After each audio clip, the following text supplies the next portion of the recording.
Today we shall learn a new poem of class 10, that is A Tiger in the Zoo, and that is written by Leslie Norris. So children, before we enter into the poem, let's learn something about the poet.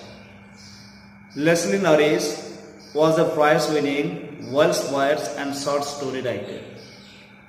Until 1974, he earned his living as a college lecturer, teacher and headmaster. From 1974, he combined full-time writing with residencies at academic institutions in Britain and the United States. Today, he is considered one of the most important Welsh writers of the post-war period. His collections of stories, including collected stories and poems, including collected poems, have won many prizes. Among them, the Cholmondeley Poetry Prize, the David Hayam Memorial Prize, the Catherine Mansfield Memorial Award, the AML Award for Poetry, and the Welsh Arts Council Senior Fictions Award. So children, all this award he has acquired in his lifetime. So children, let's enter into the poem. And the poem goes like this.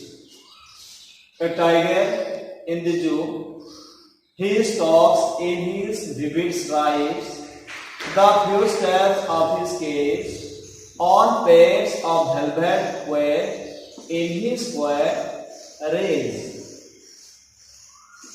He should be lurking in shadow, sliding through long grass, near the water hole, where from deer pass.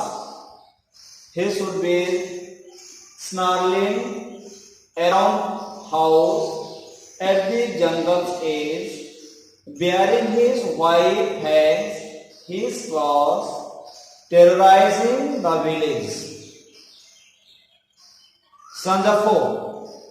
But he is locked in a concrete cell.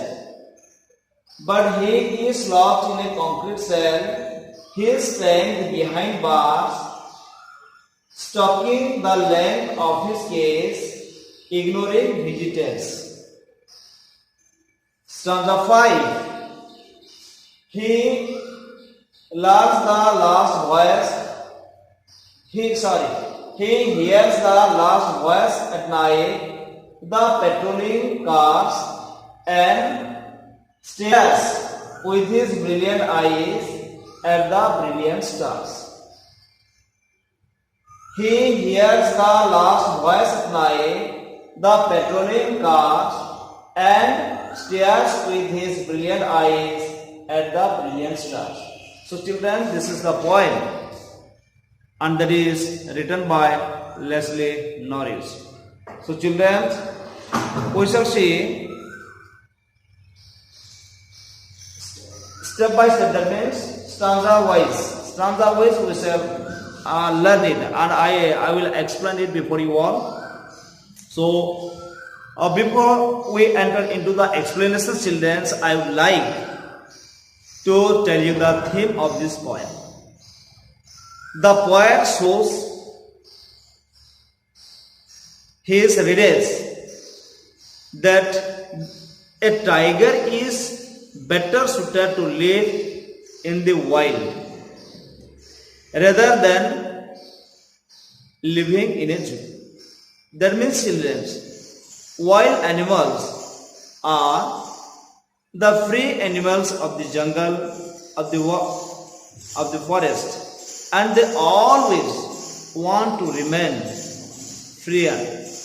They never want to never want to remain in a chain. So the poet shows his readers that a tiger is better suited to live in the wild rather than living in a zoo. In the wild, it can roam freely because the wild animals are always free wherever they like.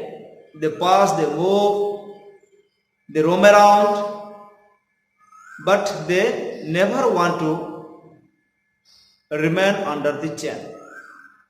So see, in the wild, the cat roam freely and hunt, H-U-N-T, hunt, as and when it requires food. So whenever they require foods, they hunt. Okay? It can approach human habitations and the intermediates inhabitants. Sometimes what happens while hunting, if they do not get any food there inside the jungle, then they approach the human habitat.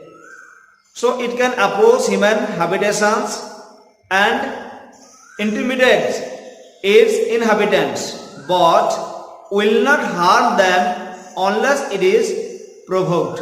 Will not harm them unless it is provoked. On the other hand, in the zoo, its radius of movement is very small. Zoo, there will be a limited space. That much space they cannot find to move here and there.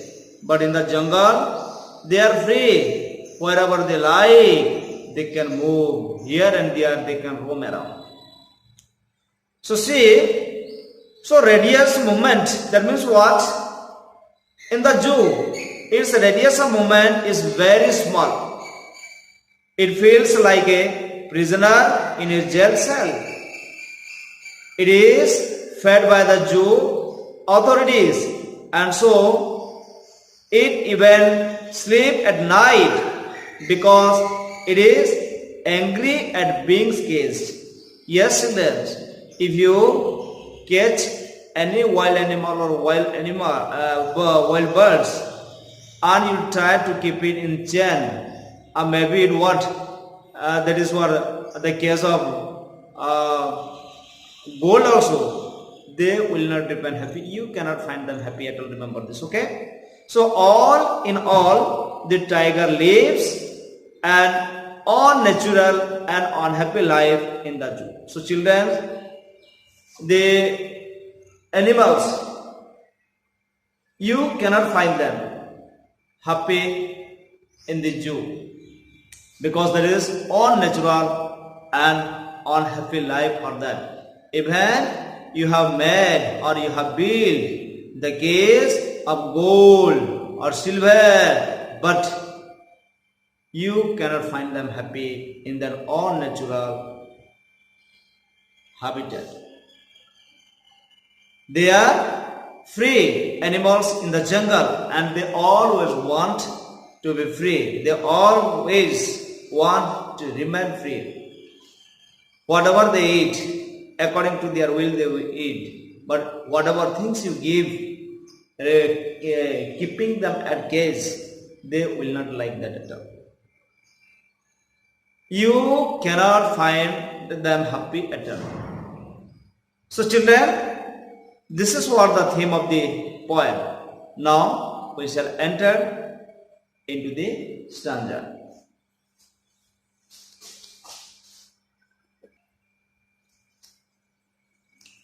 So children, the first stanza, let's see. He stops in his vivid sight, the few steps of his gaze on pads of velvet quiet in his quiet rays. He stops in his vivid sight, the few steps of his gaze on pads of velvet quiet in his quiet rays. So children, the tiger in the zoo walks in the limited space provided to eat in the cage. So children, in the cage, the tiger is provided limited space, and in that limited space, in the zoo, the tiger walks. It takes a few steps.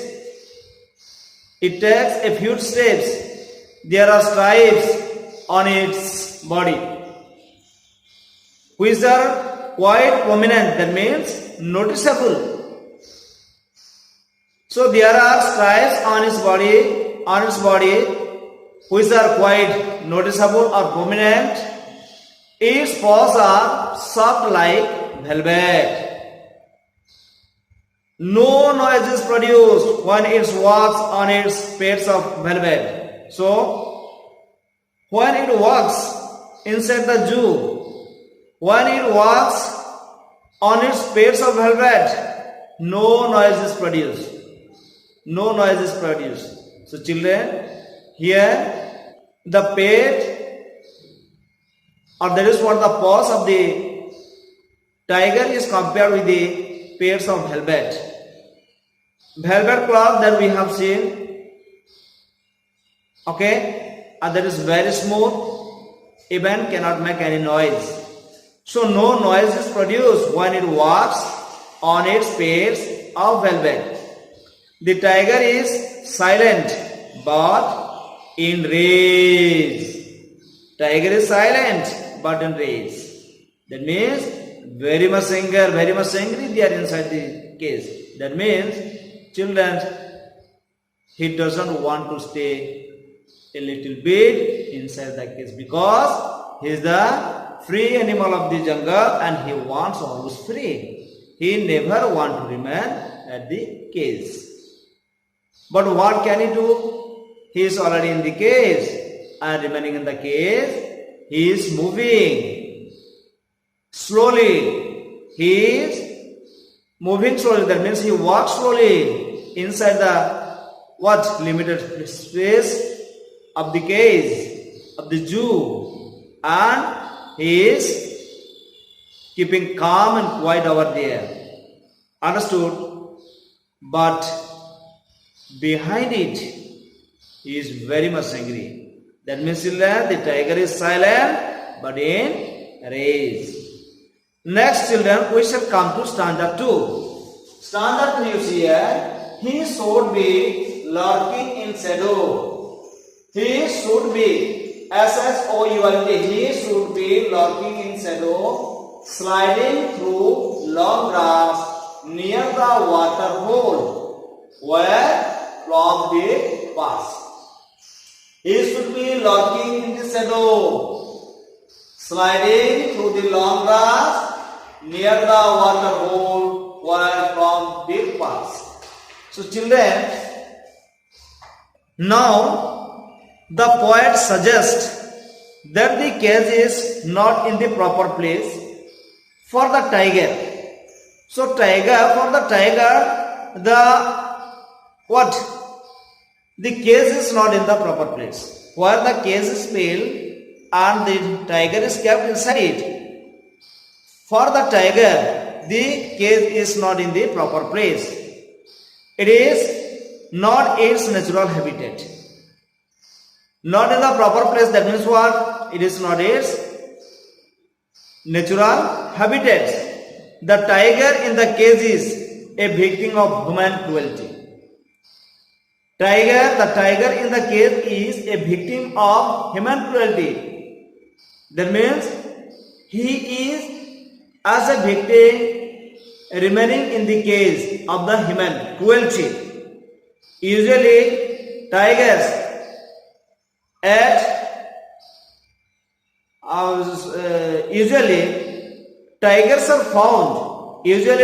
are found sitting under some bushes or long grasses near a stream or water hole. So children, stanza 2, he should be lurking in shadow, sliding through long grass near the water hole where from deer pass. That means children, here the poet suggests that the cage is not in a proper place for the tiger. It is not its natural habitat. The tiger in the cage is a victim of human cruelty. That means he is remaining in the case as a victim of the human cruelty. And usually tigers are found sitting under some bushes or long grasses near a stream or waterhole. As soon as they see their prey means here children, shikar, you have to understand here, understood? As soon as they see their prey like bee coming there to drink water, they slide silently through the grass and kill them. So this is what the tiger should be lurking in shadow. That means he will be lurking in shadow. That means hiding himself in the shadows, sliding through a long grass near the water hole, and that is in the water hole. He will be sitting over there. Understood? And when the deers will pass there, or when the deer will be coming there to drink water, and it will be a good chance for it to hunt them, because the deers are their prey. Okay, as they see their prey like the deer coming there to drink water, understood, and they slide silently through the grass and kill them. The poet wants to convey that this tiger should be there in the forest, its natural habitat. So here the poet suggests one thing, that the tiger should be there in its natural habitat in the forest. Now let's come to stanza 3. Stanza 3, children. He should be snarling around house at the jungle's edge, bearing his white fangs, his claws, terrorizing the village. He should be snarling around house at the jungle's edge, bearing his white fangs, his claws, terrorizing the village. So children, he should be snarling around houses at the jungle's edge, bearing his white fangs, his claws, terrorizing the village. The poet proceeds further, giving another suggestion, that the tiger should be sitting at the jungle's edge in close vicinity of a village. Vicinity, parisha, that is around. So it should be terrorizing the people passing that way by showing its sharp teeth, bearing its claws, and producing low sound of anger. So here the poet proceeds further, giving another suggestion, that the tiger should be sitting at the jungle's edge in close vicinity of a village. It should be terrorizing the people passing that way by showing its sharp teeth, bearing its claws, and producing low sound of anger. So children, let's come to stanza 4. Stanza 4. But he is locked in a concrete cell. But he is locked in a concrete cell. He stands behind bars, stalking the length of his cage, ignoring visitors. But he is locked in a concrete cell. He stands behind bars, stalking the length of his cage, ignoring visitors. So children, stanza 4. It is here, but he is locked in a concrete cell. He stands behind bars, stalking the length of his cage, ignoring visitors. So children, the poet expresses deep sympathy at the plight. Plight means khed dukh. The poet expresses deep sympathy at the plight, that means unpleasant situations of the tiger, that is imprisoned in a cell and made of concrete. That means mixed material like cement, sand, and small pieces of stone. and water. Okay, the poet expresses his deep sympathy at the plight of the tiger that is imprisoned in a cell made of concrete. There is mixed material there is cement, sand, and small pieces of stone and water. He cannot come out of it because strong bars fixed at the concrete cell stop him. So children, he cannot come out of it because strong bars fixed at the concrete cell stop him.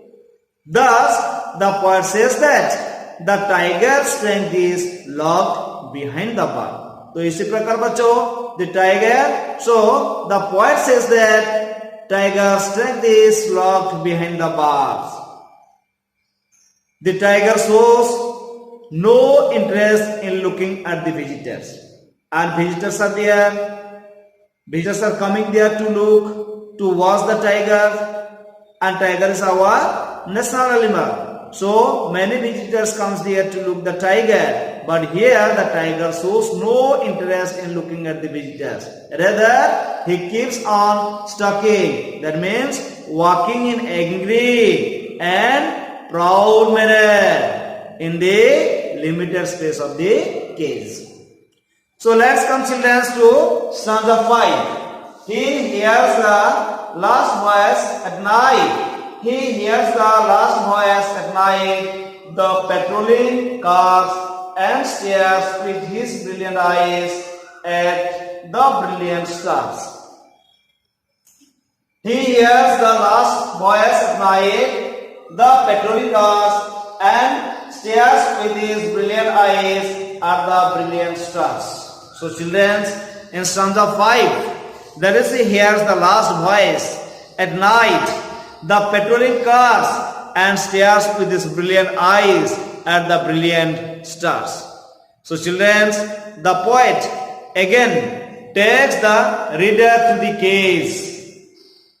The poet again takes the reader to the cage where the tiger is sitting in the cage and feeling unpleasant and restless. So children, he hears the sounds created by the patrolling cars. Patrolling cars, that means what?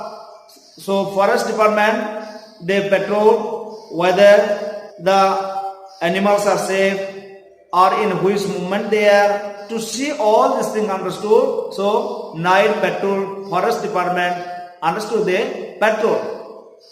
Okay, so he hears the sounds. So see, the poet again takes the reader to the cage where the tiger is sitting in the cage and feeling unpleasant and restless. He hears the sound that is created by the patrolling cars of the zoo authorities. Okay? And he shows no interest in them and stares at the shining stars with his brilliant eyes. He shows no interest in them and stares at the shining stars with his brilliant eyes. Thus, the poem ends up at the point where it had started. And you see, the poet raises a moral issue here. He intends to present a strong case against the cruelty on animals which are kept in cages. So children, the poet raises a moral issue here. He intends to present a strong case against the cruelty on animals which are kept in cages. So children, this is all about the poem. There is a tiger in the zoo.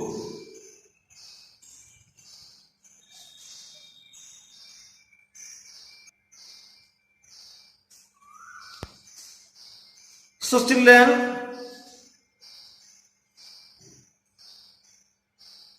if we think of this poem